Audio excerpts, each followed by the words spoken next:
সালামু আলাইকুম everyone, welcome to our new blog. আজকে আমরা চায়নার বেজিংয়ে ঘুরতে এসেছি ডে 3। চায়নাতে পা রাখার সাথে সাথেই বুঝতে পারলাম চায়না কতটা ডেভেলপড। যেমন রাস্তাঘাট, তেমন মেট্রো স্টেশন বা সাবওয়ে স্টেশন এবং এসব সরকারি বিল্ডিংগুলো। আসছি বেজিং এনশিয়েন্ট অবজারভেটরিতে। এখানে টোটাল 3টা এক্সিবিশন হল 1, 2 and 3। এখান থেকে টিকিট নেওয়া হয়। আমরা ক্যাশে টিকিট নিয়ে নিলাম। এখানে 60+ এর জন্য ফ্রি টিকিট দেয়া হয়, আর বাকি সবার জন্য হচ্ছে 20 RMB করে লাগে। 60+ প্লাস স্টুডেন্টদের জন্য ফ্রি টিকিট দেয়া হয়। এটার ভেতরে ঢুকে জানতে পারলাম এটা মিং ডাইনেস্টি এর সময় তৈরি করা হয়েছে। এস্টাবলিশমেন্ট ইয়ার হচ্ছে 1442 সাল, 1442। আজকের দিনে এসে এটা বেসিক্যালি স্টুডেন্টদের জন্যই বেশি ফোকাস করা হয়। আগেকার দিনের ইতিহাস সম্পর্কে এটির অন্যতম অবদান রাখে ছাত্র জীবনে।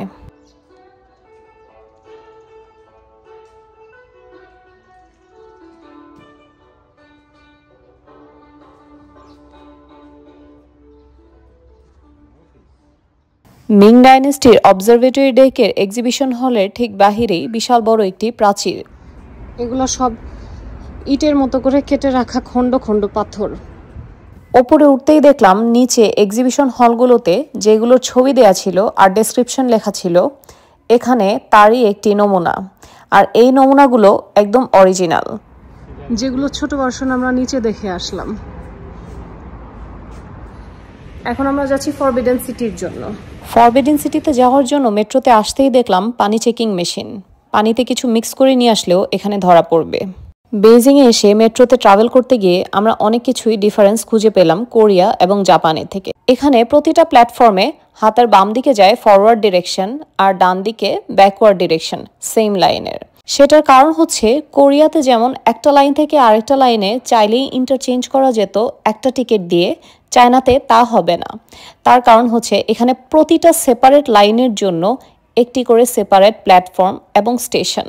একটা স্টেশনের ভেতর অনেকগুলো এন্ট্রেন্স এক্সিট থাকলেও সেখানে একটি করেই লাইন থাকে, আর সেই একটি লাইন থেকে বের হয়ে ইন্টারচেঞ্জ করার জন্য অন্য সেপারেট একটি স্টেশনে যেতে হয়।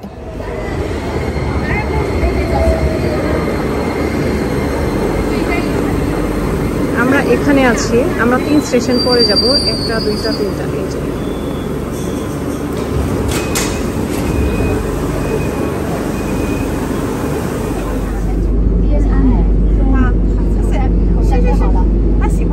এখানে এসে বুঝতে পারলাম চায়না আসলেই ডেন্সলি পপুলেটেড একটি কান্ট্রি, প্রচুর মানুষ। কোরিয়ার মতো এখানেও প্যালেসের সামনে এরকম ড্রেস ভাড়া পাওয়া যায় এবং রেডি করিয়ে দেয়। আর এই ভাড়াটার প্রাইস হচ্ছে 498 ইউয়ান, যেটা কিনা বাংলাদেশি টাকায় পড়ে 8500 টাকা। কিন্তু ড্রেসটা অনেক সুন্দর। আব্বু খুব দেখে দেখে চুজ করে নিচ্ছে। আজকে আব্বুর খুব পছন্দ হয়েছে, কারণ এখানে কোনো মিট নেই, এখানে মাশরুম আছে। 6 পিস ফর 15 ইউয়ান। এটা ওদের ডাম্পলিং। চাইনিজদের কিন্তু সব ফুডই খুব স্পাইসি হয়। আমরা আর একটা চাউমিনও অর্ডার করলাম, এইটা আব্বুর জন্য। এখানেও কোনো মিট নেই, শুধু ভেজিটেবলস, কর্ন।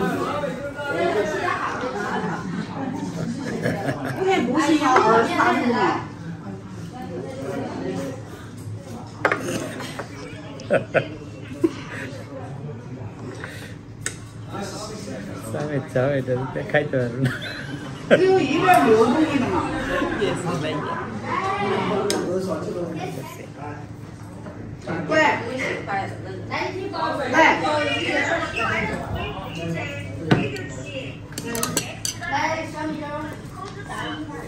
এত সুন্দর স্মেল। আব্বুর খাবারগুলো কেমন? আম্মু খাবার কেমন? ভালোই।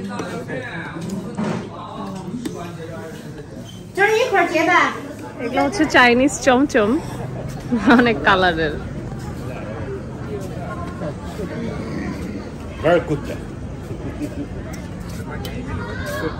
এই যে কর্ন, কর্ন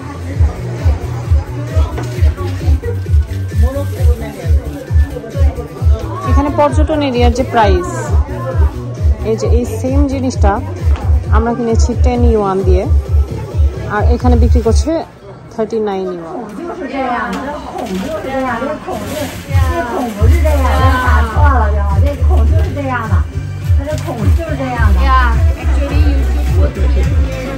ফরবিডেন সিটির টোটাল 3টা এন্ট্রেন্স, আর আমরা ঢুকেছিলাম পিচ বেল টেম্পলের এন্ট্রেন্স দিয়ে।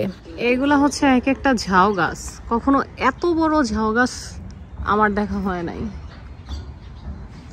এক একটার বয়স 400-500 বছর।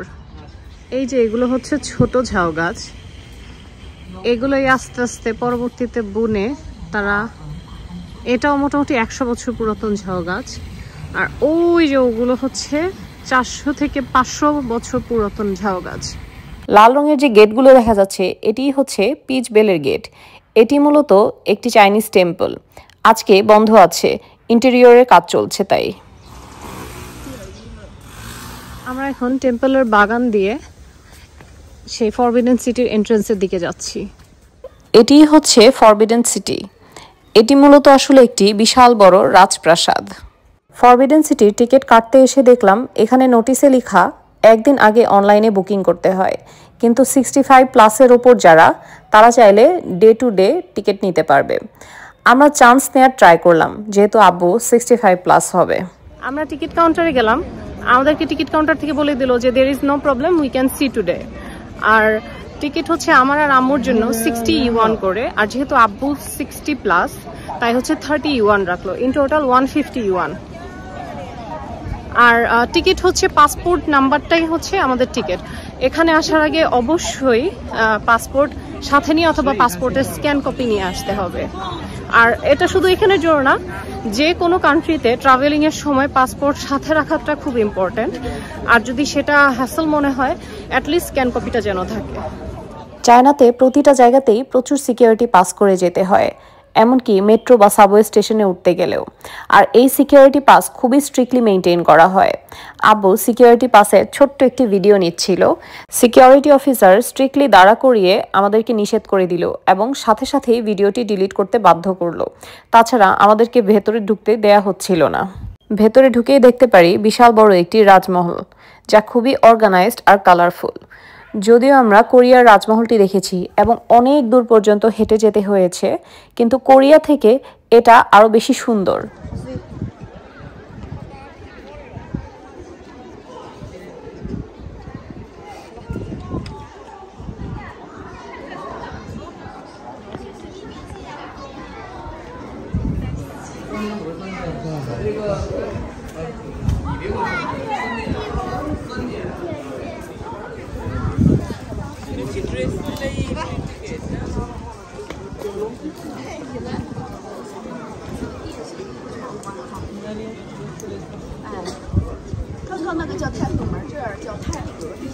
নিশ্চয়ই আপনারা দেখেই বুঝতে পারছেন মহলটি কত বড় আর গোছানো, আর খুব সুন্দর কালারফুলও। এখানে এই ডেকটি রাখা আছে স্যাম্পল হিসেবে। এরকম শত শত ডেকে সেই সময় রান্না করা হতো, আর এখানের স্কাল্পচারগুলো ছোট ছোট, খুব নিখুঁত।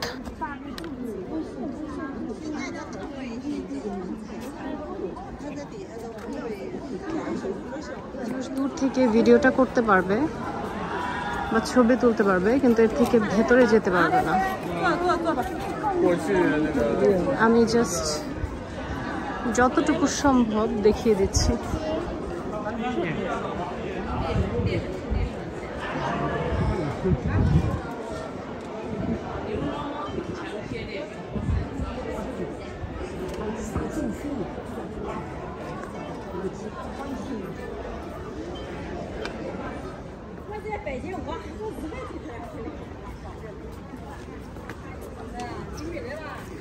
আমরা কেবল অর্ধেক আসছি, আরো এতটা বড়।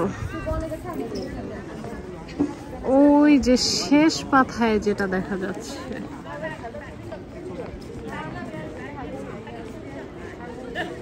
এতটুকু হচ্ছে লাস্ট মাথা, না সরি, ওইটা হচ্ছে লাস্ট মাথা।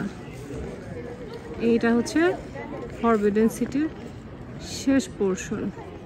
আমরা ফরবিডেন সিটির মাঝখানে দাঁড়িয়ে আছি। এখানে ঘুরতে আসলে না হলেও মিনিমাম 4 থেকে 6 ঘন্টা হাতে সময় নিয়ে আসতে হবে, কারণ এটা এত বড়।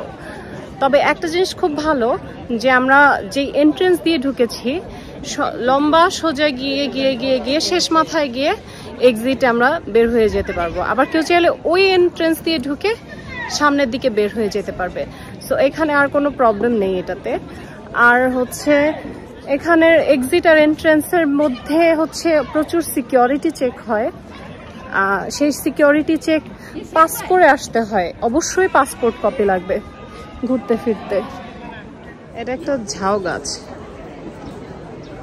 একটা ঝাউ গাছেও কি সুন্দর ভাস্কর্য হয়েছে, মনে হচ্ছে যে ডিজাইন করা।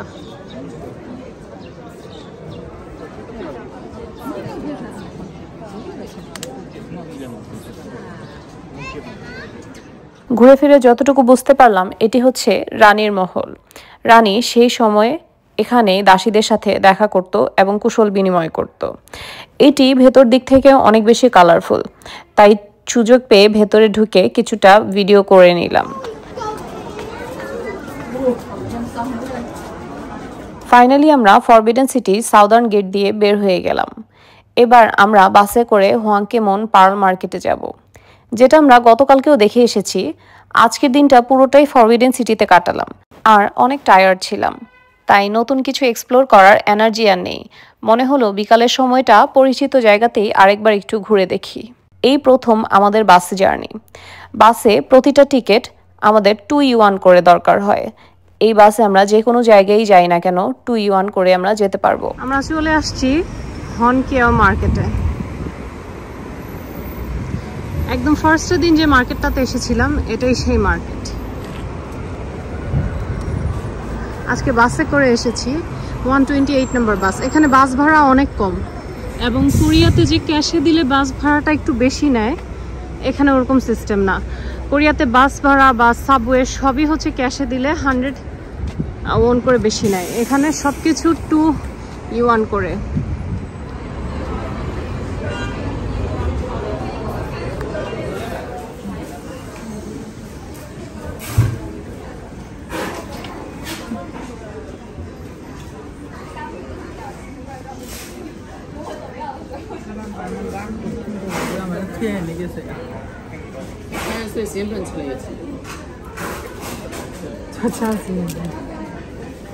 আমরা পার্ল মার্কেট থেকে আজকে আর পার্ল কিনলাম না, বরং কিনে নিলাম একটা লাগেজের ফুল সেট। এই একটার ভেতর আরও 3টা লাগেজ আছে। একটা ফুল সেট আমরা পুরোটাই কিনে নিলাম। তবে প্রবলেম হচ্ছে এটা নিয়ে ট্রাভেল কিভাবে করব। তবে লাগেজগুলো খুবই ভালো, তাই লোভ সামলাতে পারলাম না। চায়নার বেকারি শপগুলোতে প্রচণ্ড পরিমাণে ভিড় থাকে, কারণ প্রতিটা আইটেমই খুবই ডেলিশিয়াস থাকে। এই বেকারি শপ থেকে আমরা গার্লিক ব্রেড, ব্রাউন ব্রেড আর চিজ টার্ট নিয়ে নিলাম। তার মধ্যে চিজ টার্টটা খুবই অসাধারণ। এটা হচ্ছে চায়নার জিনজিয়ান হোটেলের ডেলিভারি রোবট। কোনো কিছু রুমে ডেলিভারি করার জন্য এই রোবটটিকেই দেয়া হয়। রোবটটি লিফটের সামনে দাঁড়াতেই লিফটের ডোর ওপেন হয়ে যায় এবং রোবটটি যখন ভেতরে যায় এরপর কিছু ইনস্ট্রাকশন দেয় এবং তার থ্রুতে লিফট বুঝে যায় রোবটটি কোন ফ্লোরে যেতে চাচ্ছে এবং অটোমেটিক্যালি সেই ফ্লোরের বাটনটা প্রেস হয়ে যায়, যেমন এখন 2তে প্রেস হয়ে গেল।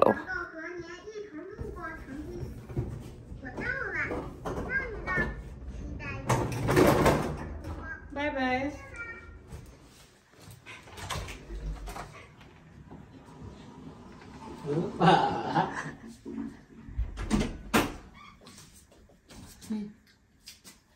Kisa. Hi. বেল দিছে? ফোন করছিল। কি করে?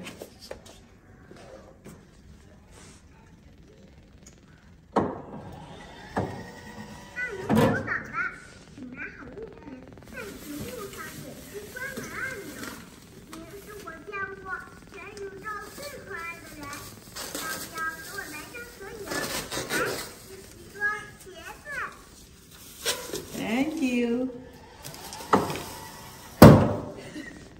希望我的题目会为您带来一个世纪的好心情，别忘记给我一个大大好评论。